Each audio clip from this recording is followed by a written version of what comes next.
எந்த ஊருக்கு போனாலும் நம்ம ஊர் தான் சொந்த ஊர் அப்படின்ற மாதிரி. எந்த ஊரில் போய் படம் எடுத்தாலும் நம்ம ஊரில் சொந்த மொழியில் ஒரு படம் எடுத்து ரிலீஸ் பண்ணி அதை நம்ம சொந்தக்காரங்க கூட ஆடியன்ஸோடு பார்க்கும்போது ரொம்ப இது சந்தோஷமாகவும் கர்வமாகவும் இருந்தது. கொஞ்சம் நிறைய பேர் பார்த்துட்டு படம் ரொம்ப நல்லாயிருக்கு, விஷுவலாக நல்லாயிருக்கு. ஸோ எவ்வளோ நாள் ஷூட் பண்ணு கேட்டால் நான் ஒரு 22 டேஸில் ஷூட் பண்ணேன், டபுள் லாங்குவேஜ் ஒன்று. யாருமே நம்மளை போய் சொல்லாதீங்க, ஒரு 45 டேஸ் ஷூட் பண்ணியிருப்பீங்க, நம்ம பட்ஜெட்டுன்னு கேட்டு ரொம்ப ஆச்சரியப்பட்டாங்க. 5.5 இயர்ஸில் வந்து சின்ன படங்கள் தமிழ் தெலுங்கு நிறைய ஒர்க் பண்ணேன். ஒர்க் பண்ணிவிட்டு அந்த 5.5 இயர்ஸ்க்கு அப்புறம் கிடைச்சது தான் லிங்கா. நான் அதுக்கு முன்னாடி அவர் வந்து எந்திரன் ஷூட் பண்ணும்போதும் போய் பார்த்துருக்கேன். நேன் நோக்கன்னு ஒரு மலையாளம் தெலுங்கு படம் பண்ணார், அங்கே போய் ஷூட்டிங் பார்த்துருக்கேன். ஹரிதாஸ் படமும் ஷூட்டிங் வேடிக்கை போய் பார்த்துருக்கேன். வேடிக்கை பார்த்துருக்கேன் மீன் அப்சர்வ் பண்ண போறேன். தாரா, இன்னைக்கு கெஸ்ட் யாருன்னு சொல்லிடலாமா? சொல்லிடலாம். ஜஸ்டிஸ் ஃபார் ஜெனி திரைப்படத்தின் ஒளிப்பதிவாளர் வீரமணி அவர்களே இன்றைய நம் விருந்தினர். ஹலோ சார், வணக்கம். எப்படி இருக்கீங்க சார்? நல்லா இருக்கணும். நீங்க எப்படி இருக்கீங்க? ரொம்ப நல்லா இருக்கும் சார். ரீசெண்டா ஜஸ்டிஸ் ஃபார் ஜெனி திரைப்படம் வந்துட்டு ரொம்ப சக்சஸ்ஃபுல்லா ஓடி நல்ல ஒரு ரெஸ்பான்ஸ் கிடைச்சிருக்கு. ஸோ அந்த படத்தோட சினிமாட்டோகிராஃபரா உங்களுக்கு இந்த விஷயம் எந்த அளவுக்கு ஹாப்பியா இருக்கீங்க? ரொம்ப சந்தோஷம் மேடம். என்னன்னா நிறைய படத்தை வந்து நம்ம தியேட்டரில் போய் பார்த்துருப்போம். நம்ம ஒளிப்பதிவு பண்ண படம் நம்ம அங்கே ஒரு ஆடியன்ஸ் உட்காந்து பார்க்குறது பெரிய சந்தோஷம். அது இல்லாமல் இவ்வளோ நாள் சினிமாவில் இருந்துட்டு நம்ம வீட்டில் வந்து கேட்பாங்க, என்னடா பண்ணான்ட்டு. பரவாயில்ல, நானும் ஒரு படம் தமிழில் பண்ணியிருக்கேன் பாருங்கன்னு சொல்கிறது அது ஒரு சந்தோஷமான விஷயம். அண்ட் சார், நீங்கள் வந்துட்டு தெலுங்குல மலையாளம் இண்டஸ்ட்ரீஸில் இந்த மாதிரி கூட ஒர்க் பண்ணியிருக்கீங்க. பட் இருந்தாலும் உங்களோட சொந்த ஊர் வந்துட்டு சென்னை தான். ஸோ தமிழில் உங்களோட முதல் படம் அப்படின்னும் போது உங்களுக்கு எப்படி இருந்துச்சு? உங்களோட ஃபர்ஸ்ட் படம் தேட்டரில் பார்க்கும்போது ரொம்ப சந்தோஷமா இருந்துச்சு மேம். என்னன்னா எந்த ஊருக்கு போனாலும் நம்ம ஊர் தான் சொந்த ஊர் அப்படின்ற மாதிரி. எந்த ஊரில் போய் படம் எடுத்தாலும் நம்ம ஊரில் சொந்த மொழியில் ஒரு படம் எடுத்து ரிலீஸ் பண்ணி அதை நம்ம சொந்தக்காரங்க கூட ஆடியன்ஸோடு பார்க்கும்போது ரொம்ப இது சந்தோஷமாகவும் கர்வமாகவும் இருந்தது கொஞ்சம். Super sir. அண்ட் இந்த படத்தை பார்த்து வந்துட்டு நிறைய பேர் நிறைய ரெஸ்பான்ஸ் உங்களுக்கு கொடுத்துருப்பாங்க, கங்க்ராச்சுலேட் பண்ணியிருப்பாங்க. பட் ஆனால் இந்த ஒரு பாராட்டு என்னால் மறக்கவே முடியல, ரொம்ப நல்லா இருந்தது, ஹாப்பியாக இருந்ததுன்னா யாருடைய பாராட்டு? நான் வந்து ஜில்லா படத்தில் வந்து அசிஸ்டன்ட் கேமராமேன் ஒர்க் பண்ணேன். அவருக்கு வந்து கணேஷ் ராஜீவன் சொல்ல டிஓபி சொல்லுவாங்க. ஸோ அவர்கிட்ட ட்ரைலர் அமைச்சிட்டு ஒப்பீனியன் கேட்டேன். அவர் வந்து ரொம்ப அப்ரிஷியேட் பண்ணி ரொம்ப நேரம் பேசினார். முதல்ல அவர் பேசவும் மாட்டார் அதிகமாக, ரொம்ப நேரம் பேசினார். ரொம்ப வருஷத்துக்கு அப்புறம் ரொம்ப நேரம் அவர் என்கிட்ட பேசினார். எப்படி கம்போஸ் பண்ண, எவ்வளோ நல்லா ஷூட் முடிச்சு, என்ன லென்ஸ் போட்ட, கலர் கான்ட்ராஸ்ட் எவ்வளோ வச்சு, எவ்வளோ எக்ஸ்போஷர் கொடுத்த, இந்த கலர் டோன் ஏன் இதுக்காக வச்சுன்னு சொல்ல ரொம்ப டீட்டெயில்ஸாக கேட்டார். கேட்டுட்டு எல்லாமே ரொம்ப சந்தோஷமாக இருக்கடா, நீ இவ்வளோ குறுகிய நாளில் வந்து இவ்வளோ டெக்னிக்கலாக இந்த படத்தை ஷூட் பண்ணியிருக்க, இவ்வளோ குவாலிட்டியாகவும் ஷூட் பண்ணியிருக்கேன் அப்படின்னு சொல்லிட்டு ரொம்ப அப்ரிஷியேட் பண்ணார். அது இல்லாமல் அவங்க பரவாயில்ல சினிமா தெரிஞ்சவங்க. அது இல்லாமல் ஹைதராபாத்லேருந்து கேரளாவில் வந்து நம்ம கூட ஒர்க் பண்ணவங்க, நம்ம கொலீக்ஸ் கேமராமேன்ஸு, இவங்களாம் வந்து ஃபோன் பண்ணி ரொம்ப அப்ரிஷியேட் பண்ணாங்க. சரி, எப்படி பண்ணீங்க, எந்த கேமரா, ஏன் நைட்டுக்கு இந்த கேமரா ஷூட் பண்ணீங்க, பகலில் எந்த கேமரா ஏன் ஷூட் பண்ணீங்க, டெக்னிக்கலாக கேள்வி கேட்டாங்க. அது நம்ம எக்ஸ்பிளைன் பண்ணும்போது பரவாயில்ல, அப்போ தான் தெரியுது நம்மளுக்கு தெரியாமல் நிறைய கற்றுட்டு இருக்கோம் கொஞ்சம் அப்படின்ட்டு. அது கொலீக்ஸே வந்து டெக்னிக்கலாக கேட்கும்போது ரொம்ப சந்தோஷமா இருந்தது. எதுக்காக வந்து நைட் எஃபெக்ட்டுக்கு ஒரு கேமரா, டே எஃபெக்ட்க்கு ஒரு கேமரான்னு மாற்றி வச்சிருந்தீங்க சார்? அதோட காரணம் என்ன? 2 கேமரா எதுக்குன்னா பர்பஸாக தான் ஷூட் பண்ணது. ஸோ ஃபஸ்ட்டு வந்து எல்லா ஆர்டிஸ்ட்டும் வர வச்சுட்டு 2 கேமராவை டெஸ்ட் பண்ணோம். ஒரு கேமரா வந்து ஆரி அலெக்ஸா, இன்னொரு கேமரா வந்து சோனி வெனிஸ் 2. அதே மாதிரி லென்ஸ் செட்டப்பும் வந்து நான் 2 செட்டப்பு வர வச்சேன். ஏன் அப்படின்னு கேட்டீங்கன்னா, ஸோ ஒரு ஆர்டிஸ்ட் வந்து ஒரு ஸ்லிம்மாக இருப்பாங்க, ஃபேஸ் வந்து ஓவல் ஷேப்பில் இருக்கும். இன்னொரு ஆர்டிஸ்ட் வந்து கொஞ்சம் ஃபேட்டாக இருப்பாங்க, அவங்க ரவுண்ட் ஷேப்பில் முகம் இருக்கும். ஒரு ஆர்டிஸ்ட் இது 2 மத்தியில் இருக்கும். ஸோ நான் என்ன நினச்சேன்னா, 2 லென்ஸ் செட்டப்பும் டெஸ்ட் பண்ணும்போது ஒரு 50 mm போட்டோன்னா ஒரு ஆர்டிஸ்ட்க்கு அவங்க நல்லா இருக்கும். அதே 50 mm வேறு ஆர்டிஸ்ட்டுக்கு போட்டால் அவங்க கொஞ்சம் குண்டாக தெரிவாங்க, ஷார்ட்டாக தெரிவாங்க. ஸோ அந்த பர்பஸ்க்கு என்ன பண்ணேன், ஸோ 2 சைடில் த்ரோ பண்ணி பார்த்தேன் லென்ஸ். ஸோ இந்த லென்ஸில் இவங்க நல்லா இருக்காங்க. ஒரு ஆர்டிஸ்ட்டுக்கு 50 mm போட்டு இன்னொரு ஆர்டிஸ்ட்டுக்கு 75 போட்டோம்னா மாறி லுக்கும் நல்லாயிருக்கும். அதுக்கப்புறம் இன்னொரு காரணமும் இருந்தது. ஸோ பகலில் வந்து ஆரி அலெக்ஸா ஏன் ஷூட் பண்ணால், நம்மளுடைய Indian maximum south Indian skin tone வந்து கொஞ்சம் பிளாக்கு ஒரு மிட் கிரேல இருக்கும். ஸோ இப்போ நார்த் இந்தியன் ஃபாரினுக்கு ஓவர் எக்ஸ்போஷரில் இருக்கும், ஸ்கின் டோன் ரிஃப்ளெக்ஷன் அதிகமாக இருக்குது. ஸோ நான் வந்து பகலில் வந்து ஆரி அலெக்ஸா நம்ம சவுத் இந்தியன் ஸ்கின் டோன் கொஞ்சம் நல்லாயிருக்கும். இது என்னுடைய ஸ்டடி, என்னுடைய அப்சர்வேஷன். அது நல்லாயிருக்கும். நைட்டில் வந்து நான் இது சின்ன பட்ஜெட் படம், டபுள் லாங்குவேஜ். ஸோ ப்ரொடியூசருக்கும் பணத்தை வந்து வேஸ்ட் பண்ணக்கூடாது, டைரக்டருக்கும் அவங்க நினச்சதை ஷூட் பண்ணி கொடுக்கணும் லோ பட்ஜெட்டில் அப்படின்போது சோனி வெனிஸ் 2 எடுத்தேன். சோனி வெனிஸ் 2 என்னென்னா லோ லைட் கேமரா, ஐஎஸ்ஓ வந்து இன்க்ரீஸ் பண்ணி நம்ம ஷூட் பண்ணாக்கணும். நைட்டில் வந்து கிரெயின்ஸ் வந்து லோ லைஸ் கிடைக்கும். அந்த பர்பஸ்க்காக ஷூட் பண்ணால். ரெண்டாவது லைட்டு பட்ஜெட்டும் கொஞ்சம் கம்மியாகும். லைட் பட்ஜெட் கம்மியானால் ப்ரொடியூசருக்கு கொஞ்சம் லாபம் இருக்கும். நம்ம டைரக்டர்ஸ் வந்து சீக்கிரமாக எடுத்து கொடுக்கலாம், நம்மளுக்கும் குவாலிட்டியாக எடுத்து கொடுக்கலாம் பர்பஸ்க்காக நான் டபுள் கேமரா ஷூட் பண்ணது.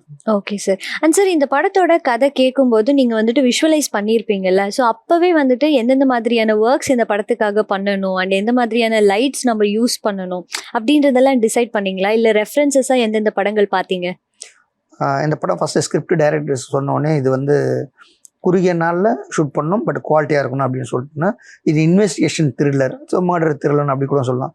ஸோ இந்த மர்டர் த்ரில் அப்படி இன்வெஸ்டிகேஷன் பண்ணோம். ஃபஸ்ட்டு ஸ்கிரிப்ட் கேட்டோடனே மேக்ஸிமம் லைவாக வந்து ஷூட் பண்ணும்போது லைட்லாம் இல்லாமல் ஷூட் பண்ண போகிறோம். அந்த லுக் நேச்சுரலாக இப்போ நீங்கள் நானும் எப்படி பேசிட்டு இருக்கோமோ இந்த மாதிரி கேஷுவலாக இருக்கிற மாதிரி இருக்கணும் லைவ். நைட்டில் வந்து வில்லம் போர்ஷன் வந்து டார்க் கான்ட்ராஸ்டாக இருக்கணும், low key light, high key low கீன்னுவாங்க. ஸோ அந்த மாதிரி லோ கான்ட்ராஸ்டாக இருக்கணும் அப்படின்னு முடிவு பண்ணிட்டு என்ன பண்ணிட்டேன்னா, இப்போ கீ ஃபில்லு பேக் லைட் அப்படின்னு ஒரு ரேஷியோ இருக்கும். இப்போ வந்து இந்த லைட்டு பார்த்தீங்கன்னா கீ அப்படின்னு வச்சுக்கோங்க 5-6 இருக்கும், ஃபில்லு பார்த்தா 2.8 இருக்கும், பேக் லைட் வந்து ஒரு 8 லெவலில் இருக்கும். ஸோ இந்த மெஷர்மெண்ட்டை நான் ரீட் பண்ணிவிட்டு நான் மீட்டர் ரீட் பண்ணுவேன். ஸோ மீட்டர் ரீட் பண்ணிவிட்டு என்ன பண்ணோம், இந்த கான்ட்ராஸ்ட் வந்து டேயில் எப்படி இருக்கணும், நைட்டில் வந்து மாறக்கூடாது. நைட்டில் வந்து அண்டர் எக்ஸ்போஷர் நிறைய பண்ணேன், டேயில் வந்து கொஞ்சம் மிட் கிரேயில் போனேன். நான் நைட்டில் வந்து அண்டர் எக்ஸ்போஷர் கொஞ்சம் ஷூட் பண்ணேன். ஏன்னா இன்வெஸ்டிகேஷன் திருடும் போது லோ லைட்டில் இருந்தேன்னா அது கொஞ்சம் பார்க்குறதுக்கு நல்லா விஷுவலாக நல்லாயிருக்கும் அப்படின்ற பர்பஸாக. இன்னொன்று ஆர்டிஸ்ட்டுக்கு வந்து எந்தெந்த ஆர்டிஸ்ட்டுக்கு என்னென்ன கலர் டோன் போகலாம் அப்படின்ற ஒரு காஸ்டியூம்ஸு டிசைட் பண்ணிட்டேன் நான். ஸோ காஸ்டியூம்ஸ் வந்து பெருசாக ஆகணும் இருக்காது. இந்த படத்துக்கு பக்கத்து வீட்டு பொண்ணு பக்கத்து 2 பேரும் காலேஜ் படிச்சு எப்படி போயிட்டு வந்தால் எப்படி ஏதாவது வரும் அந்த மாதிரி இருக்கும்.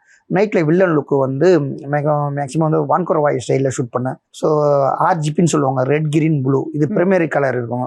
நான் வந்து செகண்டரி கலராக வந்து வில்லனுக்கு லுக்கு கொடுத்தேன், சியான் மெஜந்தா எல்லோ. ஸோ இதை வந்து சியான் மெஜந்தா எல்லோன்னா வில்லன் லுக்குக்கு வந்து யூஸ் பண்ணிட்டேன். ஸோ இவனுடைய போர்ஷன்ஸ் எல்லாமே வரணும். டார்க் மெரூன் இருக்கும், டார்க் பிளாக், பிச் பிளாக் இருக்கும். அதில் வந்து செகண்டரி கலர் வந்து ரொம்ப யூஸ் பண்ணேன். ஸோ இது வந்து நிறைய பேர் பார்த்துட்டு படம் ரொம்ப நல்லாயிருக்கு, விஷுவலாக நல்லாயிருக்கு. ஸோ எவ்வளோ நாள் ஷூட் பண்ணேன்னு கேட்டால் நான் ஒரு 22 டேஸில் ஷூட் பண்ணேன். டபுள் லாங்குவேஜ் யாருமே நம்மளை பொய் சொல்லாதீங்க, ஒரு 45 டேஸ் ஷூட் பண்ணியிருப்பீங்க, நம்ம பட்ஜெட்டுன்னு கேட்டு ரொம்ப ஆச்சரியப்பட்டாங்க. ரொம்ப அது ஒரு சந்தோஷம் இருந்தது. அண்ட் சார் செகண்டரி கலர்னா வந்துட்டு சாஃப்ட் லுக் அந்த மாதிரி தானே வரும், பட் ஒரு வில்லன் போது டெரரா வேணும்னா ரெட் அந்த மாதிரி கலர்ஸ் நீங்க நிறைய பேர் வந்து அந்த நீங்கள் பிரைமரி கலர் வந்து நிறைய பேர் யூஸ் பண்ணிட்டாங்க. செகண்டரி கலர் வந்து ஆப்ஷனாக என்ன பண்ணுவாங்க, சாங்ஸில் வந்து பேக் ட்ராப்பில் யூஸ் பண்ணுவாங்க. ஆர்டிஸ்ட் ஃபேஸுக்கு வந்து பிரைமரி கலர் யூஸ் பண்ணுவாங்க, பேக் ட்ராப்பில் செகண்டரி கலர். இப்போ நீங்கள் வந்து பப்புக்கு இல்லை கல்யாணம் பெரிய ஃபங்க்ஷன்லாம் போனீங்கன்னா அந்த செகண்டரி கலர் டாமினேஷனாக இருக்கும். ஆனால் படத்தில் பார்த்தீங்கன்னா செகண்டரி கலர் வந்து பேக் ட்ராப்பில் இருக்கும், ப்ரைமரி கலரு ஆர்டிஸ்ட்டுக்கு இருக்கும். ஸோ நான் வந்து இந்த வில்லன் லுக்கு வந்து செகண்டரி கலரை டாமினேஷனாக வாண்டடாக பண்ணேன். ஏன்னா ஸோ நம்மவும் கொஞ்சம் கற்றுக்கிட்டு இருக்கோம், அதில் ஏதோ வித்தியாசமாக பண்ணி பார்க்கணும்னு சொல்லிட்டு அந்த வித்தியாசம் வந்து எல்லாரும் அப்ரிஷியேட் பண்ணும்போது, நம்ம ஒர்க் பண்ண குருநாதர் படம் பார்த்துட்டு நல்லாயிருக்கு, ட்ரைலர் பார்த்துட்டு நல்லா இருக்குன்னு அப்ரிஷியேட் பண்ணும்போது ரொம்ப சந்தோஷமாக இருக்குது. நீங்கள் லோ பட்ஜெட் மூவிஸ்லலாம் ஒர்க் பண்ணுறப்ப ஆஸ் அ கேமராமேனா எந்தெந்த விஷயங்கள்லாம் சாக்ரிஃபைஸ் பண்ண வேண்டியதாக இருக்கும் சார்? லோ பட்ஜெட்டில் ஒர்க் பண்ணும்போது என்னென்னா, முதல்ல ஸ்கிரிப்ட் வந்து ஆக்சுவலி வந்து டைரக்டர் வந்து மேக்ஸிமம் லோ பட்ஜெட்டில் பண்ணும்போது அவர் ஒரு ஃபஸ்ட்டு படமாக இருக்கும் அந்த டைரக்டருக்கு, இல்லை ப்ரொடியூசருக்கு ஃபஸ்ட்டு படமாக இருக்கும். ஸோ ப்ரொடியூசர் வந்து ஃபஸ்ட்டு படத்தில் வந்து அதிகமாக செலவு பண்ண மாட்டார். டைரக்டர் எப்படியாவது வந்து லோ பட்ஜெட்டில் படம் ஹிட் ஆகணும், நல்லபடியாக வரணும்னு சொல்லிட்டு அவருக்கும் ஒரு ரெஸ்ட்ரிக்ஷன் இருக்கும். ப்ரொடியூசர் இந்த பட்ஜெட் தான் அப்படி இருக்கும்போது அந்த படத்தில் ஒர்க் பண்ணும்போது நமக்கு தேவையான லொக்கேஷன், இப்போ வந்து லவர்ஸ் வந்து 2 பேரும் வந்து ஐஃபை ரெசார்ட்லையோ இல்லை ரெஸ்டாரண்ட்லையோ மீட் பண்ணுறாங்க அப்படின்னாங்கன்னா, நம்ம ஐஃபையாக நம்ம விஷுவலாக காமிக்கணும்னா ஒன்று அந்த ஒரிஜினல் ரெஸ்டாரண்ட்டுக்கு போயிட்டு வந்து நம்ம பர்மிஷன் வாங்கி ஷூட் பண்ணணும், அப்படி இல்லையா செட்டு பண்ணணும். பர்மிஷன் வாங்க போனால் அந்த இடம் வந்து ஒரு ஃபெர் டே வந்து 5 lakhs to 10 lakhs அப்படின்னு வந்து ரெண்ட் கேட்பாங்க. சரி செட்டு போட்டோம்னா சேம் அந்த அமௌண்ட் வந்து, இந்த ரெண்டுமே பட்ஜெட் அவங்கக்கிட்ட இருக்காது. அப்போ என்ன பண்ணோம், டைரக்டர் இந்தமாரி தான் வேணும் அப்படின்போது டைரக்டர் கூடயும் மேனேஜர் கூடயும் நாங்கள் கேமராமேனும் போயிட்டு அந்த ரிசார்ட்டில் இவங்க கூட வந்து ரிக்வெஸ்ட் பண்ணுவோம். அப்படி ரிக்வெஸ்ட் பண்ணோம், கிடைக்கல அப்படின்னும் போது ஸோ அதை வந்து வைடர் ஷார்ட்டாக போகாமல் ஒரு மிட் ரேஞ்சு க்ளோஸ்அப் ரேஞ்சில் இந்த லுக்கு கிடைக்கணும் அப்படின்னா அதுக்குண்டான ப்ராப்பர்ட்டி கலர்ஸு வந்து ரெஃபரன்ஸ் எடுத்து நாங்கள் ஷூட் பண்ண வேண்டியது இருக்கும். எங்களுக்கு உண்டான செட்டப்ஸும் ப்ராப்பர்ட்டியும் கொஞ்சம் கிடைக்காத போது பெருசாக லுக்கு கிடைக்காது. ஸோ அந்த லுக்கு கிடைக்கிறதுக்கு என்ன பண்ணும்போது இன்னும் கொஞ்சம் மெனக்கெடுவோம் நம்ம. ஓகே. அண்ட் சார் இந்த மாதிரி வந்துட்டு ஒரு சின்ன பட்ஜெட் மூவில போகணும், ஆனால் வந்துட்டு நமக்கு டைம் கன்ஸ்ட்ரெயினும் இருக்கு. ஒரு 22 நாள் 25 நாளுக்குள்ள வந்துட்டு நம்ம ஷூட்டிங் முடிச்சாகணும். அப்படி இருக்கும்போது உங்களுக்கு வேற உங்களோட அந்த குவாலிட்டி ஆஃப் ஒர்க் வந்து சாக்ரிஃபைஸ் பண்ண வேண்டியதா இருக்குமா? இல்லை, கண்டிப்பாக இருக்கும். நம்ம அதை விட்டு கொடுக்காம நம்ம பண்ணணும். அது எப்படி பண்ணணும் அப்படின்னு வச்சுக்கோங்களேன், நீங்கள் ப்ரீ பிளான் கொஞ்சம் பண்ணணும். இப்போ 22 டேஸில் வந்து உங்களை 70 சீன் ஷூட் பண்ணுறாங்கன்னா ஒரு நாளைக்கு அப்படி பார்த்துக்கோங்களேன். ஆல்மோஸ்ட் வந்து ஒரு 4 சீன் இல்லை 5 சீன் சம்டைம் 7 சீன் அந்த மாதிரி ஷூட் பண்ண வேண்டியது இருக்கும். அப்போ நம்ம என்ன பண்ணோம், எது major portions, major shots, white shot, mid range, close-up, OSS எந்த ஆங்கிளில் வருது, எது டாமினேஷனாக வருது. ஸோ அதுக்கப்புறம் வந்து எந்த ஆர்டிஸ்ட் வந்து ஒரே ஷாட்டில் இருக்கிற 2 ஆர்டிஸ்ட்டில் ஒரு ஆர்டிஸ்ட் சூப்பராக பண்ணிட்டாங்க, ஒரு ஆர்டிஸ்ட்டு சொதப்புவாங்க. ஸோ சீக்கிரமாக முடிச்சு என்ன பண்ணணும், அந்த டைம் என்ன பண்ணணும், டபுள் கேமரா எடுத்துருவோம். டபுள் கேமரா எடுத்துகிட்டு ஒரு ஒய்டு, ஒரு மிட் ரேஞ்சு, ஒரு க்ளோஸ்அப்பு, நான் மாற்றி சொல்கிறேன், அந்த மாதிரி ஷூட் பண்ணுறோம். இன்னொன்று லைட்டிங் செட்டப்ஸ் என்ன பண்ணுவோம். ஸோ எந்த ஆங்கிள் போனால் டக்குன்னு முடிக்கணும், அதே மாதிரி நம்ம கான்ட்ராஸ்ட்டும் லுக்கும் வந்து விட்டு கொடுக்கக்கூடாது. ஸோ அந்த ஆங்கிளை வந்து நம்ம ஷார்ட் டிவிஷன் வந்து ப்ரீ பிளான் முதல்ல உட்காந்து பேசிப்போம். நாங்கள் ஆர்ட் டைரக்டரோட உட்காந்து பேசிப்போம். யாராவது மிட் ரேஞ்சு வருது, யாராவது ஒய்டு வருது, யாராவது க்ளோஸ்அப் வருது. ஸோ அந்த க்ளோஸ்அப் அது வந்து அந்த ஆங்கிளில் கொஞ்சம் சீக்கிரமாக ஃபாஸ்ட்டாக லைட்டிங் பண்ணி முடிச்சுட்டு கேமரா ஒரு சின்ன சேஞ்சஸ் பண்ணி டக்குன்னு எடுத்து முடிச்சுருவோம். Okay sir. பெரிய படத்தில் போகும்போது ஸ்லோவாக இன்னும் கொஞ்சம் இது டைம் எடுத்து பொறுமையா. Okay sir. சின்ன படத்துல இது ஒரு இதுதான். பட் அந்த சேலஞ்சு கொஞ்சம் பிடிச்சிதானே வந்தோம். பட் ஆனா இந்த படத்துல வந்து இன்னொரு சேலஞ்ச் வந்து நீங்க ஃபேஸ் பண்ணதா கேள்விப்பட்டோம். என்ன 2 லாங்குவேஜ் ஷூட் பண்ணதே ஃபர்ஸ்ட் தமிழ்ல, அதுக்கு அடுத்தது வந்து மலையாளத்துல அப்படின்ட்டு. ஸோ அந்த டாஸ்க் எப்படி இருந்துச்சு சார்? அதுதான் முன்னாடி நான் டெஸ்ட் பண்ணதுக்கு ரொம்ப யூஸ் ஆச்சு. என்னன்னா, ஒரு ஆர்டிஸ்ட் கொஞ்சம் ஹைட்டாக இருப்பாங்க, நார்மல் ஸ்கின் டோனு. இன்னொரு ஆர்டிஸ்ட் வந்து ஷார்ட்டாக இருப்பாங்க, அவங்களுடைய ஸ்கின் டோன்ஸ் கொஞ்சம் லைட் ரிஃப்ளெக்ஷன் ஸ்கின் டோனு. அவங்க முகமும் கொஞ்சம் குண்டாக இருக்கும். ஸோ என்ன பண்ணுவேன்னா, அந்த லென்ஸ் டெஸ்ட்டு, கேமரா டெஸ்ட் பண்ணணும்னு சொன்னீங்கன்னா, ஃபஸ்ட்டு வந்து அந்த எந்த ஆர்டிஸ்ட் நம்ம வந்துன்னா அவங்கள வச்சுட்டு நம்ம ஷூட் பண்ணுவேன். நான் பேக்ட்ராப் இப்படி இருக்கும். சப்போஸ் 2வது ஆர்டிஸ்ட், மலையாள ஆர்டிஸ்ட் அவங்க வந்தோடனே அவங்க போர்ஷன்ஸ் வரும்போது மறுபடியும் லைட்டு சேஞ்ச் பண்ணுவோம். கீ பொசிஷன் கொஞ்சம் சேஞ்சஸ் ஆகும், ஃபில் பொசிஷன் கொஞ்சம் சேஞ்சஸ் ஆகும், பேக் லைட் பொசிஷன் சேஞ்ச் ஆகும். அதுக்கப்புறம் டிவிஷன் ஃபில்டர்ஸ் சொல்லுவாங்க, லைட்டுக்கு முன்னாடி போடுவோம். அந்த மறுபடியும் லென்ஸு கேமரா மாறும். இது கொஞ்சம் சேஞ்சஸ். இது வந்து ஆர்டிஸ்ட் ரெடியாகி வர்றதுக்குள்ளே கொஞ்சம் ஃபாஸ்ட்டாக செய்து முடிச்சிடணும். இந்த பர்பஸ்க்காக தான் நாங்கள் முன்னாடியே வந்து டெஸ்ட் பண்ணுறது. ஸோ டெஸ்ட் பண்ணினா இவங்களுக்கு இந்த லென்ஸ் கரெக்டாக இருக்கும், க்ளோஸ்அப்பில் ஒயிட் ரேஞ்சில் இது லோ ஆங்கிளில் போனால் இந்த லென்ஸு கரெக்டாக இருக்கும் அப்படின்னு சொல்லிட்டு நாங்கள் முன்னாடியே டெஸ்ட் பண்ணி நோட் பண்ணி வச்சுருக்கோம்.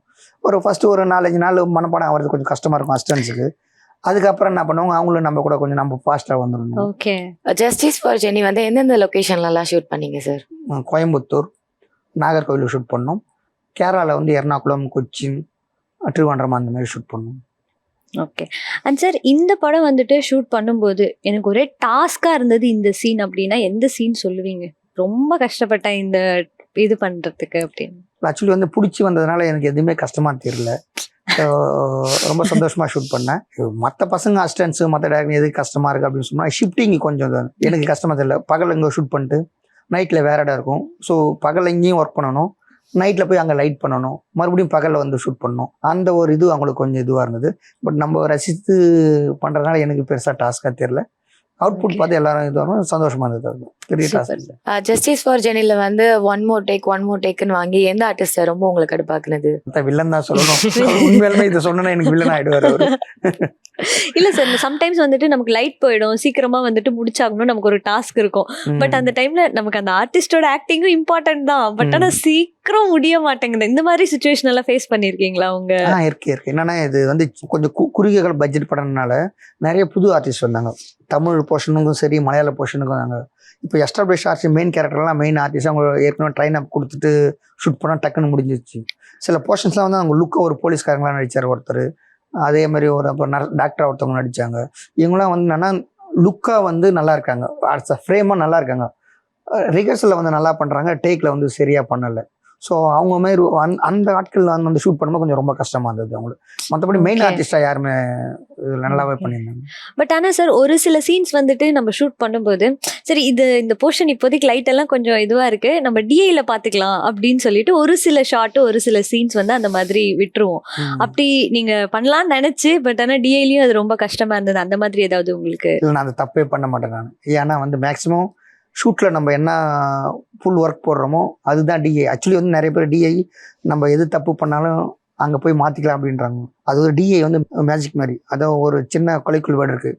அகைப்பில் இருந்தால் தான் சட்டியில் வரும், சட்டியில் இருந்தால் தான் அகைப்பில் வரும். ஒரு இது இருக்குங்களே, நீங்கள் என்ன சமைக்க போடுறீங்களோ அந்த சமைச்ச அப்புறம் அதை சாப்பிட்றது தான் டேஸ்ட்டாக இருக்கும். நீ சமைக்கவே போடாத போது அது டேஸ்ட்டாக வரும் நம்ம எதிர்பார்க்க முடியாதுல்ல. ஸோ உங்கள் ஒர்க்கு ஸ்பாட்டில் வந்து என்ன குவாலிட்டியாக நீங்கள் கொடுக்குறீங்களோ அதை வந்து அதுக்கப்புறம் தான் டிஐயில் பண்ண முடியும். நீங்கள் குவாலிட்டியாக நீங்கள் எடுக்கலாம், நீங்கள் என்ன போய் பண்ண அப்போ உங்களை ஏமாற்றிக்கிற மாதிரி தானே. ஸோ நான் அதனால் வந்து ஆன் ஸ்பாட்டில் நான் மேக்ஸிமம் வந்து 100% ட்ரை பண்ணுறேன், 100% வரதுனா. அதுக்கப்புறம் என்ஹான்ஸ் பண்ணுறதுக்காக தான் எனக்கு அந்த இன்னைக்கு டிஐ கலரிஸ்ட் வந்து ஒயிட் லோட்டஸில் பண்ணோம். கலரிஸ்ட் ரகு இந்த ஃபுட்டேஜை பார்த்துட்டு ஒரே வார்த்தை டேரக்டர்கிட்ட ப்ரொடியூசர் சொல்லுங்க, யார் சார் டிஓபி அப்படின்னா, ஏங்க என்னென்னா எக்ஸ்போஷர் கலர் சென்ஸ் வந்து அப்படியே உட்காருதுங்க, சூப்பர் எக்ஸ்போஷர் அப்படின்னாரு. எனக்கு அவர் சொல்லிவிட்டு எனக்கு ஃபோன் பண்ணி டேரக்டர் சொன்னாங்க, இது சொன்னாங்க, சந்தோஷமாக இருந்துச்சு. சேம் இதே தான் எனக்கு ஃபஸ்ட்டு படம் ஜெட்டின் படத்தில் வந்து கலரிஸ்ட் வந்து ரங்கா, டாப் மோஸ்ட் கலரிஸ்ட் இந்தியாவில். அவர் தான் விக்ரம், மாஸ்டர், பேட்டெல்லாம் பண்ணவர். ஸோ அந்த படமும் நான் பண்ணும்போது நல்ல மணி எக்ஸ்போஷர் எல்லாம் கரெக்டாக உட்காந்து ஓவர் எக்ஸ்போஷன் இல்லை, அண்டர் எக்ஸ்போஷனில் உங்களுக்கு வந்து பெரிய ஒர்க்கே பண்ண வேண்டியது இருக்காது அப்படின்னு சொன்னார். ஸோ கலரிஸ்ட் சொன்னால் நம்ம கரெக்டாக ஒர்க் பண்ணியிருக்கோம்னு ஒரு ஹாப்பி. இது என்னென்னா நம்ம அவ்வளோ கொஞ்சம் ராண்டி சார்கிட்ட கற்றுக்கிறது கொஞ்சம் யூஸ் ஆகுதுன்னு, மீட் ரீட் பண்ணி லைட்டிங் வைக்கிறது கொஞ்சம் யூஸ் ஆகுது. ஸோ அந்த பேசும்போது ஒவ்வொரு பதிலுக்கும் வந்துட்டு இதெல்லாம் கரெக்டாக இருக்கணும், இது அங்கே போய் மாற்றிப்பேன் இல்லை அப்படின்ட்டு வந்து நீங்கள் சொல்கிறீங்க. ஸோ அந்தளவுக்கு எக்ஸ்பீரியன்ஸ் கிட்டத்தட்ட ஒரு 15 இயர்ஸ் வந்துட்டு நீங்கள் சினிமா இண்டஸ்ட்ரியில் நிறைய லாங்குவேஜஸில் வந்துட்டு ஒர்க் பண்ணியிருக்கீங்க, நிறைய சினிமாட்டோகிராஃபர்ஸ் கிட்ட வந்துட்டு ஒர்க் பண்ணியிருக்கீங்க. பட் எஸ்பெஷலி உங்களோட குரு ரத்னவேலு சார் கிட்ட கிட்டத்தட்ட ஒரு 10 இயர்ஸ் ட்ராவல் பண்ணியிருக்கீங்க. ஸோ அந்த எக்ஸ்பீரியன்ஸ் பற்றி சொல்லுங்கள். ராண்டி சார் கிட்ட எனக்கு ஆக்சுவலி வந்து இந்தியாவில் டாப் மோஸ்ட் டிபியில் வந்து அவரும் ஒருவர்.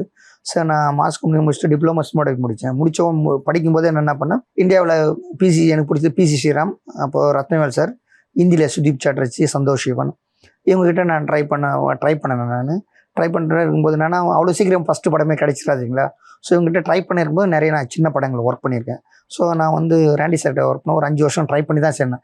இந்த 5 வருஷத்தில் நிறைய சின்ன படங்கள் ஒர்க் பண்ணேன். ஃபஸ்ட்டு படமே அவரது வந்து லிங்கா, ஐ திங்க் ஜெயா டிவியில் தான் ரைட்ஸ் வாங்கியிருக்காங்கன்னு நினைக்கிறேன் அந்த படம்.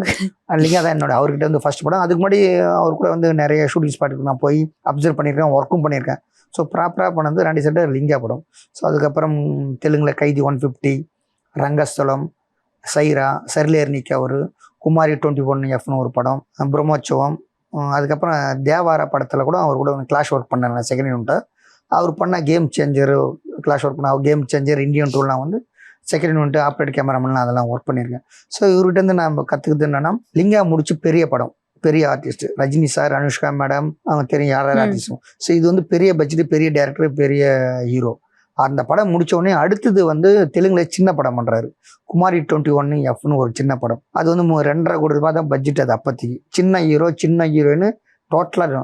ஸோ பெரிய படம் ஒர்க் பண்ணிவிட்டு சின்ன படம்னா எங்களுக்கெல்லாம் கொஞ்சம் ஒரு மாதிரி அப்படியே தாய்க்கான்ஸ், எப்படி சார் அவ்வளோ பெரிய படம் பண்ணிவிட்டு லைட் பண்ணிவிட்டு கேமரா வச்சுட்டு சின்ன படம் எப்படின்னா, அவர் சொல்லுவார் ஒரு வார்த்தை, உனக்கு வந்து 3 லைட்டு கொடுத்தாலும் நீ ஒர்க் பண்ணணும், 30 லைட்டு கொடுத்தாலும் ஒர்க் பண்ணணும், 300 லைட்டு கொடுத்தாலும் ஒர்க் பண்ணணும், லைட்டே இல்லைனாலும் ஒர்க் பண்ணணும். அதை வந்து அதை நீ ஒழுங்காக கற்றுக்கிட்டு இருந்தால் தான் அந்த கான்ஃபிடென்ட் உனக்கு வரும்னு. ஸோ அங்கே வந்து எனக்கு வந்து அந்த லேர்னிங் பர்பஸ் கொஞ்சம் ரொம்ப யூஸ் ஆச்சு. அங்கேயும் அந்த படமும் பார்த்தீங்கன்னா சூப்பராக இருக்கும். அது சூப்பர் டூப்பர் ஹிட் அந்த தெலுங்குல அந்த படம். அந்த வேரியேஷன் வந்து எனக்கு அப்போ தான், இப்போ அந்த ஒர்க்கு தான் எனக்கு வந்து இப்போ இந்த 2 படங்கள் பண்ணுறதுக்கும் ரொம்ப யூஸ்ஃபுல்லாக இருந்தது. ஸோ என்னால் இப்போ பெரிய படம்னாலும் பண்ண முடியும், சின்ன படம் பண்ண அந்த ஒரு கான்ஃபிடென்ட் கொடுத்தது. அதே டைமில் ஒரு டைமில் பெரிய ஆர்டிஸ்ட்டு சின்ன ஆர்டிஸ்ட்டு வந்து சடனாக ஷூட்டில் இருக்கும்போது டக்குன்னு இங்கே போனோம் அங்கே போனோம் சொல்லிட்டு கேட்பாங்க. அப்போது என்ன பண்ணுவார், ஸோ எந்தெந்த ஆங்கிள் எந்தெந்த போர்ஷன்ஸ் கொஞ்சம் நல்லா வரும்னு பார்த்துட்டு டக்குன்னு அந்த ஆங்கிள் அவைலபிள் லைட்டில் எடுப்பார். அவைலபிள் லைட்டில் எடுத்துன்னா அது வந்து சூப்பராக இருக்கும். அது நம்ம அவுட்புட்டாக பார்க்கும்போது அதெல்லாம் எனக்கு இந்த படத்தில் வந்து ரொம்ப யூஸ்ஃபுல் ஆச்சு எனக்கு. அண்ட் சார், சினிமாட்டோகிராஃபர் ஆகணும் அப்படின்ட்டு நிறைய யங்ஸ்டர்ஸ் வந்து ட்ரை பண்ணுறாங்க. எல்லாரும் அவங்கவுங்களுக்கு தெரிஞ்ச ஒரு வேலை வந்து போயிட்டு இருக்காங்க. பட் ஒரு இப்போதான் வந்து அப்கமிங்காக வர ஒரு சினிமாட்டோகிராஃபர் கிட்ட நம்ம போயிட்டு அவங்களுக்கு அசிஸ்டண்ட்டாக சேர்ந்து, அதாவது கற்றுக்கிறவங்க கிட்ட போய் சேர்றதுக்கும் நல்ல ஒரு மாஸ்டர் கிட்ட போயிட்டு சேர்ந்து அங்கே கற்றுக்கிறதுக்கும் டிஃப்ரென்ஸ் இருக்குல்ல, இப்போ நீங்கள் சொன்னது தான். ஸோ இந்த டிஃப்ரென்ஸ் நீங்கள் எப்படி பார்க்குறீங்க? ஸோ இந்த மாதிரி சினிமாட்டோகிராஃபர் ஆகணும்னு நினைக்கிறவங்களுக்கு என்ன சொல்ல வரீங்க? என்னென்னா, முதல்ல முயற்சி பண்ணுங்க. இப்போ ஃபஸ்ட்டு எடுத்த உடனே பெரிய கேமராமேன் தான் சேரணும்னு வந்து உங்களை மாரி பல இன்ஸ்டியூட்டில் ஃபஸ்ட்லாம் வந்து 1-2 இன்ஸ்டியூட் தான் இருக்குது. சென்னையில் இருந்தது, கல்கத்தாவில் ஒரு இன்ஸ்டியூட் இருக்குது, பாம்பேயில் ஒரு இன்ஸ்டியூட். இனி இப்போ வந்து சென்னையிலே வந்து கவர்மெண்ட் 1 இருக்குதுன்னு வச்சுக்கோங்களேன், ப்ரைவேட் 10 இருக்குது. சேம் பாம்பேலையும் அதேமாரி தான், கல்கத்தாலையும் அதே மாதிரி தான், கேரளாவிலையும் அதே மாதிரி தான். ஸோ 10 வருஷத்துக்கு தமிழ்நாட்டில் 12 பேர் வர இன்ஸ்டியூட்டில் இருந்து இன்றைக்கி வந்து வருஷத்துக்கு வந்து எனக்கு தெரிஞ்சு ஒரு 300 பேர் வருவாங்கன்னு நினைக்கிறேன். அந்த மாதிரி எல்லா ஸ்டேட்லேருந்து பார்த்தோம்னா அப்போ எல்லாருமே பெரிய டிஓபி கிட்ட போராடுவாங்க. ஆனால் அவ்வளோ சீக்கிரம் கிடைக்குமா என்னன்னு தெரியல. அப்போ கிடைக்கிற வரைக்கும் நீங்கள் என்ன பண்ணணும், சும்மா நீங்கள் வீட்டில் இருக்காம எங்கே போனால் என்ன கற்றுக்கலாம், சின்ன படம் நம்ம ஷார்ட் ஃபிலிம் எடுக்கிறதுலையும் கற்றுக்கலாம், ஃபோட்டோ எடுக்கிறதுலையும் கற்றுக்கலாம், இல்லை டாக்குமெண்ட்ரி எடுக்கிறதுலையும் கற்றுக்கலாம். ஸோ அதை கற்றுக்கிட்டே என்ன பண்ணணும், நீங்கள் ஆம்பிஷன் உங்களுடைய பெரிய டிஓபி யார், உங்களுடைய யார்கிட்ட சேரணும்னா இந்த வந்து இடைப்பட்ட நேரத்தில் ட்ரை பண்ணிட்டே இருந்தீங்கன்னா அது வாய்ப்பு இருக்குன்னு நான் நம்புறேன். நான் அப்படி தான் ஜாயின் பண்ணேன். ஓகே. மற்றவங்க எப்படின்னு எனக்கு தெரியல. உங்க எக்ஸ்பீரியன்ஸ் எப்படி சார் இருந்துச்சு? அவர்கிட்ட எப்படி போய் ஜாயின் பண்ணீங்க? படிக்கும்போதே நான் என்ன பண்ணிட்டேன், நான் ட்ரை பண்ண ஆரம்பித்தேன். ஸோ எனக்கு ஃபஸ்ட்டு எடுத்தோன்னே சின்ன டிஓபி தான் கிடைச்சாங்க. நான் நம்மளுக்கு எனக்கு தெரியாது எங்கே போயிட்டு முட்டணும்னு நம்மளே பண்ணேன். கிடைச்சிட்டே இருக்கும்போது நான் பிசி சார்கிட்டும் ரத்னவேல் சார்கிட்டும் தொடர்ந்து ஃபாலோ பண்ணேன்.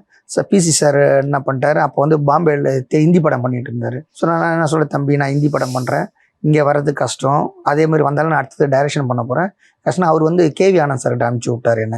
ஸோ கேவி ஆனந்த் சார்கிட்ட வந்து போனோம்னா உண்மையாலுமே அப்போ தான் அவர் வந்து இந்த படம் 2 படம் முடிச்சுட்டு மறுபடியும் டைரக்ஷன் தான் பண்ணுவேன், கேமராலாம் பண்ணல. அவர் கேவி ஆனந்த் சார்கிட்ட ஒரு ஆடு ஒர்க் பண்ணேன். ஒர்க் பண்ணிவிட்டு நான் அடுத்தது நான் டைரக்ஷன் தான் போகிறேன். அவர் என்ன பண்ணால், நீ வந்து ரத்னவேல்கிட்ட ட்ரை பண்ணு அப்படின்னு சொல்லிட்டு சொன்னார்.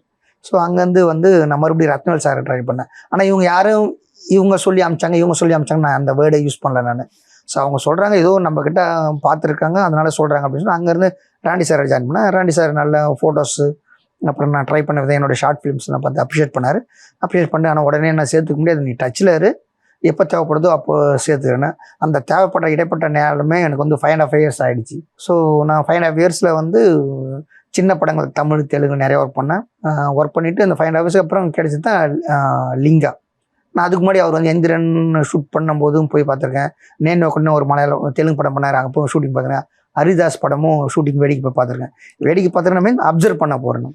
ஓகே. அங்கேருந்து போயிட்டு என்ன கதை, சின்ன படம் போது இவங்களுக்கும் அவங்களுக்கு என்ன டிஃப்ரென்ஸு, ஏன் வந்து லைட்டை வந்து ப்ராப்பராக வைக்கிறாங்க, ஏன் மீட்டர் ரீட் பண்ணுறாங்க, இந்த ஷாட்டுக்கு ஏன் கேமரா மூவ்மெண்ட் பண்ணுறாங்க, ஏன் வந்து ஸ்டெடியாக எடுக்கிறாங்க அப்படின்னு வந்து அதுக்கப்புறம் ஒரு டிஓபிக்கும் இன்னொரு டிஓபிக்கும் என்ன வித்தியாசம், எப்படி ஷார்ட் கம்போசிஷன் பண்ணுறாங்க, டைரக்டர் வந்து சொல்லும் போது ஷார்ட்டு எப்படி அவங்க கன்சீவ் பண்ணுறாங்க, ஆடியன்ஸ்க்கு எப்படி கொடுக்க போகிறாங்க, என்ன மாதிரி டிஸ்கஷன் போகுது அப்படின்னு சொல்லிட்டு அவங்க பேசி தான் நான் நல்லா அப்சர்வ் பண்ணுவேன். அது கொஞ்சம் எனக்கு ரொம்ப லேர்னிங்ஃபுல்லாக இருந்தது. இப்போ இருக்க ஒரு பெரிய ஸ்டாரை வச்சு அப்போ ஷார்ட் ஃபிலிம் பண்ணியிருந்தீங்களா சார்? யாரு சார் அது? இப்போ விஜய் சேதுபதி சார், அதுக்கப்புறம் அட்டகத்தி தினேஷ். நாங்கள் முடிச்சிட்ட அப்புறம் நாங்கள் ஃப்ரெண்ட்ஸ்லாம் வந்து ஷார்ட் ஃபிலிம் பண்ணணும்.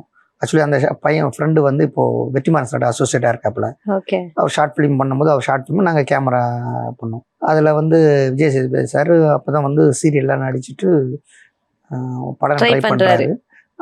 அவருக்கு வந்து ஒரு கேரக்டர் ஒன்று, அதே மாதிரி அவர் வந்து ஆக்சுவலி ஃபஸ்ட்டு கமிட் ஆனது வந்து அட்டகத்தி தினேஷ் சார். அது தினேஷ் சார் வந்து நடிக்க வந்து இன்னொரு கேரக்டர், ஒரு பையன் கேரக்டர். அதாவது அப்பா விவசாயி, பையன் வந்து ஒரு குடிச்சிட்டு ஒரு சேராத குரூப்போட சேர்ந்துட்டு அவரை போலீஸ் தேடுவாங்க, அந்தமாரி ஒரு கான்செப்ட் அது. ஸோ அதுக்கு வந்து நாங்கள் வந்து அப்போ ஷூட் பண்ணி இது முடிஞ்சு ஒரு 12-13 வருஷம் ஆகி போச்சு. ஸோ அதுக்கப்புறம் நானும் விஜய் சேதுபதி சாரும் அதுக்கப்புறம் எதுவும் ஒர்க்கே பண்ணலை. அப்புறம் அட்டகத்தி தினேஷ் சார் கூட நான் அட்டகத்தி ஒர்க் பண்ணி இந்த இது வந்து பேசியிருக்கோம், கொஞ்சம் ஞாபகம் வந்துச்சு.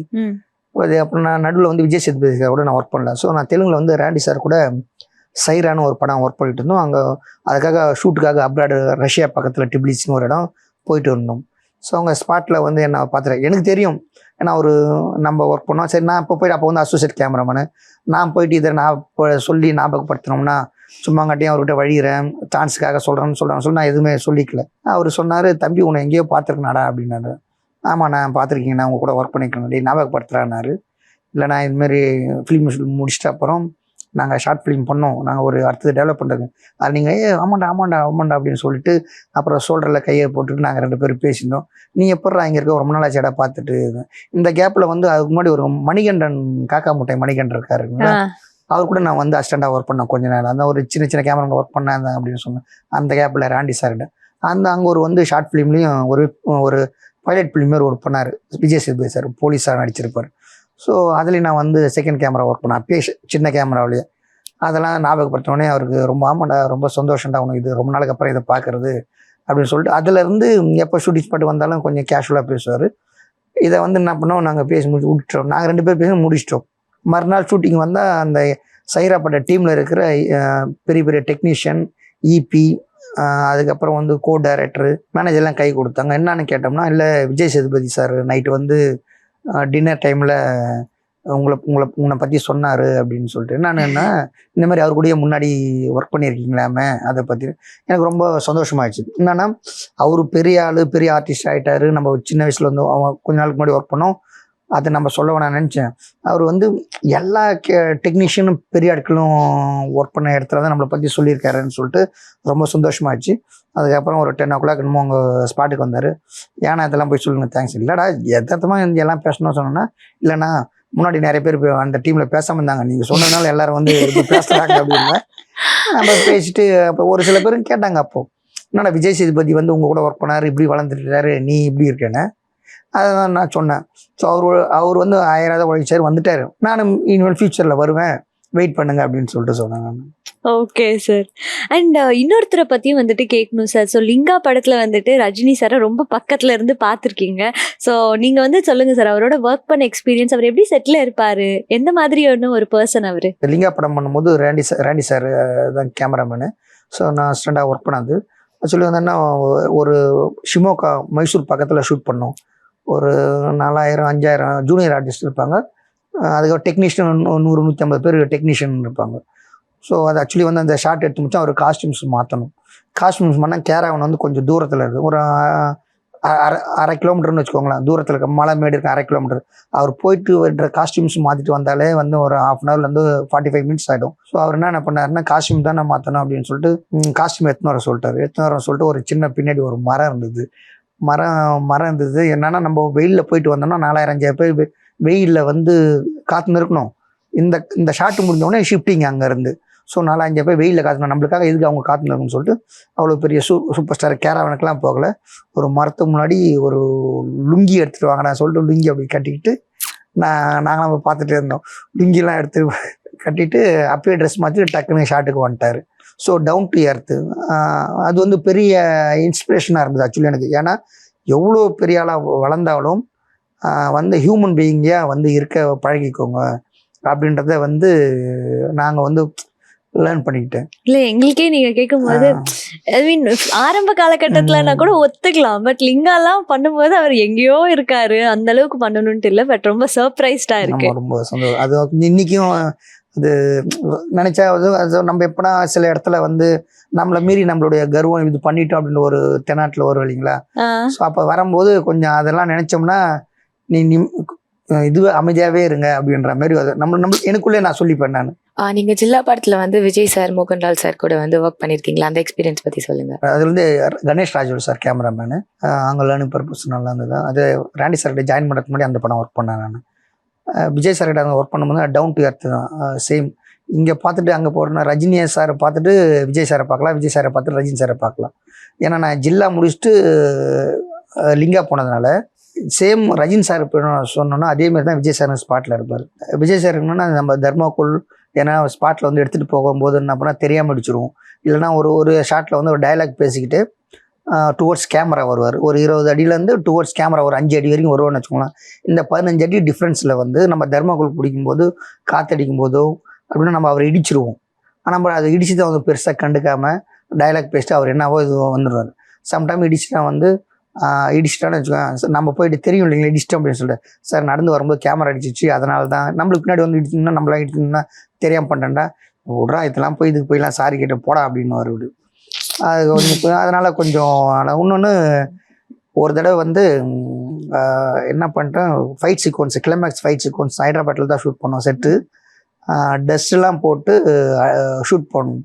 அவர் சொல்லாமல் கொள்ளாமல் நம்ம தர்மாகுழு நான் பிடிச்சிட்டு இருந்தேன். ஃபைட்டில் வந்து எகிரி குச்சி வில்லன் அடிச்சுட்டு டுவர்ட்ஸ் அவர் கேமரா வரன்ற மாதிரி ஷாட்டு. ஆக்சுவலி வந்து மாஸ்டர்ஸ்லாம் என்ன பண்ணாங்க, ஒரு 10 அடி 15 அடி தான் வச்சுருந்தாங்க, 10லேருந்து ஒரு 15 அடி. அவர் என்ன பண்ணிட்டாங்க, 15 அடின்றதை வந்து 20 அடியாக வந்துட்டார் அவர்.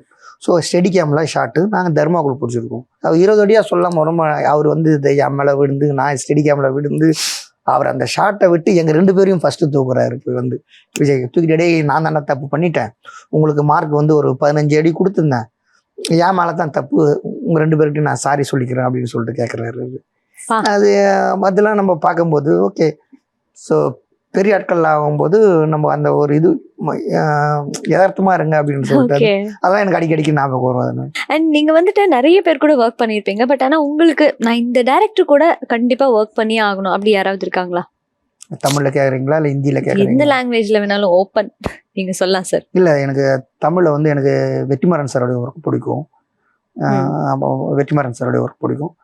ஸோ அதுக்கப்புறம் வந்து ஹிந்தியில் வந்து சஞ்சய் லீலா பன்சாலி சாரோடைய ஒர்க்கு. ஓகே. அப்போ தெலுங்கில் வந்து இப்போ சந்தீப் ரெட்டி வங்கா, சுகுமார் சாருடைய ஒர்க்கு. அதுக்கப்புறம் Vikram K Kumar, Rajamouli sir. But நம்ம சான்ஸ் நிறைய இருக்குது. சரி, ஓகே சார். சரி சார். அண்ட் இன்னொரு விஷயம், லைக் பாலு மகேந்திரா சார் எல்லாம் என்ன சொல்லியிருக்காரு, மேக்கப் எல்லாம் வந்துட்டு தேவையில்லை, அந்த நேச்சுரலான லைட்டிங்லேயே வந்துட்டு அழகா இருக்கும்னு சொல்லியிருக்காங்க. பட் ஆனால் ஒரு சில ஹீரோயின்ஸ் எல்லாம் வந்துட்டு பார்த்தா நல்லா பப்ளியா கலர்ஃபுல்லா இருப்பாங்க. ஸோ இப்படி ஒரு சினிமாட்டோகிராஃபர் கண்ணுக்கு இந்த மாதிரி தெரியுறாங்க, உங்களோட கண்ணுக்கு எப்படி ஒரு பொண்ணு அழகா இருப்பாங்க? மேக்கப் போட்டா, மேக்கப் போடாமலையா? பெண்கள் வந்து நேச்சுரலாகவே அழகு, ஹியூமன் பீயிங்க நேச்சுரலாக அழகு. அண்ட் டிபெண்ட் அந்த ஸ்கிரிப்டை பொறுத்து தான் மேக்கப் போடுறாங்க. சில பேர் வந்து மேக்கப் போட்டால் அடையாளமே தெரியாது, சில பேர் வந்து மேக்கப் போட்டால் தான் அடையாளமே தெரியுது. அதனால என்னுடைய இது என்னன்னா, அந்த கதைக்கு தேவையில்லைன்னா அது ஸ்கிரிப்ட் மேக்கப் போடணும்னு அவசியமே இல்லை. ஓகே. நீங்க கதைக்கு தேவைன்னா போட்டாகணும். சரி சார், கதையை வச்சு சொல்லிட்டீங்க. பட் நீங்க ஃப்ரேம் வச்சு பார்த்து, ஓ இந்த பொண்ணு செம்ம அழகா இருக்கு அப்படின்னு சொல்லி எந்த ஹீரோயின் சார் ஃபீல் பண்ணீங்க? இல்லை, நான் முன்னாடி பிகினிங் பார்த்தப்போ சமந்தா வித்தவுட் மேக்கப்லேயே அழகா இருப்பாங்க, அஞ்சலி வித்தவுட் மேக்கப்லேயே அழகா இருப்பாங்க. சரி, ஓகே, ஃபைன் சார். சார் உங்களோட அப்கமிங் ப்ராஜெக்ட்ஸ் எல்லாம் என்ன சார்? தெலுங்குல படம் பேசுங்க, இப்போ பொங்கல் முடிஞ்ச உடனே டேக்கப் ஆகுது. அது தமிழில் வந்து ஒரு ஸ்கிரிப்ட் கேட்டுன்னு இருக்கேன். ஏன்னா அடுத்தது வேணுன்னா நான் கொஞ்சம் நல்ல படமாக பண்ணணும் அப்படின்றதுக்காக தமிழில். Okay, fine sir. So thank you so much. இவ்வளோ நேரம் உங்களோட நிறைய எக்ஸ்பீரியன்ஸை எங்கள் கூட ஷேர் பண்ணிக்கிட்டீங்க. ஜஸ்டிஸ் ஃபார் ஜெனி மாதிரி உங்களோட அடுத்த படமும் வந்துட்டு சூப்பர் டூப்பர் ஹிட் ஆகணும்னு சொல்லி ஜெயா டிவி சார்பாக வாழ்த்துக்கிறோம். Thank you sir. Thanks madam.